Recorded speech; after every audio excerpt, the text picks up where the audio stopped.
Between the poles, there are about 200,000 glaciers in the world.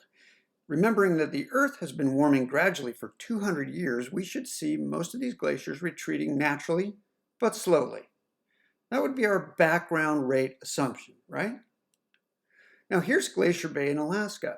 Note how much the glacier grew during the Little Ice Age to 1750, and it started shrinking around 1800, and by the end of the 19th century it had largely disappeared.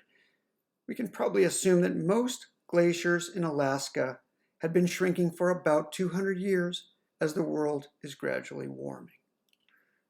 But in Greenland, the Jakobshavn Glacier has been growing since the mid-1800s. Why? Ice mass is a function of both precipitation and temperature.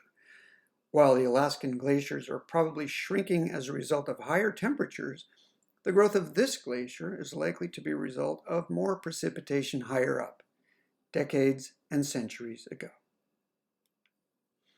This remarkable graph assembled by the UN shows over 30,000 glacier length measurements by region. Red shows glaciers getting shorter, blue shows glaciers getting longer. Look at the worldwide data at the bottom. It looks like glaciers have been retreating steadily since the end of the last ice age, as the Earth has been gradually warming. I put in a vertical line at around the time when CO2 started accelerating. Do you see a corresponding accelerating loss of ice to match the trend in CO2? This paragraph from the UN report confirms what I've been saying all along. Gradual warming for 200 years with hot years in the 30s, cooling in the 60s and 70s, and resume modest warming since. It's starting to get repetitive, I know. A recent study of over 19,000 glaciers shows the picture visually. The losses we see in the Alps in New Zealand are more or less expected as a result of the background rate. Those glaciers started shrinking in the early 1800s. Even though the Earth is gradually warming, Himalayan glaciers are stable. Well, that's the result of increased precipitation in recent decades. Glaciers in Alaska and the Andes have lost the most. Is this a trend? What causes it? Could the explanation be natural regional variance over century timescales?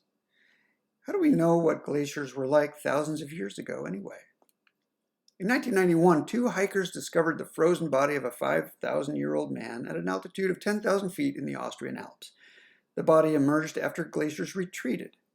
The press says this is a graphic illustration of climate change, but how did he get there in the first place? 5,000 years ago, there was no glacier there. Again, we have a case of base rate neglect. Glaciers are dynamic. They come and go naturally as the climate varies on a scale of centuries. Don't accept stories as proof of anything. Let's move on to